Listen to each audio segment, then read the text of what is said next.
یاد رکھیے، اسلام کے تبلیغ سے مراد انسانوں تک اللہ تعالیٰ کے دین کی دعوت پہنچانا ہے۔ ہر مسلمان کی ذمہ داری ہے کہ وہ اپنے قول و فعل سے یہ کام انجام دے۔ قرآن مجید پڑھنے کے بعد انتہائی ادب و احترام سے کسی اونچی اور پاک صاف جگہ پر رکھنا چاہیے۔ حضرت محمد صلی اللہ علیہ وآلہ وسلم کی ختم نبوت اور قرآن مجید کے آخری الہامی کتاب ہونے پر ایمان رکھنا ہر مسلمان پر لازم ہے۔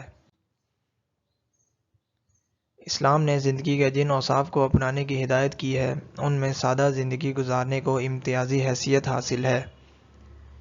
مجلس میں جہاں جگہ ملے وہیں بیٹھ جانا چاہیے۔ کسی دوسرے کو تکلیف دیتے ہوئے راستہ بنا کر آگے جانا اسلامی تعلیمات کے خلاف ہے۔ ناپ تول میں کمی کرنا، امانت میں خیانت کرنا اور دھوکہ دے کر نفع کمانا اسلامی تعلیمات کے سخت خلاف ہے اور اللہ تعالیٰ کے نزدیک ناپسندیدہ عمل ہے۔ زندگی میں ہمیشہ دو باتیں یاد رکھنا: جب غصہ آئے تب کوئی فیصلہ مت کرنا، جب خوش ہو تب کوئی وعدہ مت کرنا۔ تم کب صحیح تھے یہ کوئی یاد نہیں کرتا، تم کہاں غلط ہو یہ کوئی نہیں بھولتا۔ اللہ تعالیٰ کے دین کی سربلندی، اپنے وطن کے دفاع اور اس پرچم کے سربلند رکھنے کے لیے اپنے جان و مال قربان کرنا بڑی سعادت کی بات ہے۔ Thank you for watching the videos. Please click the bell icon and subscribe my channel.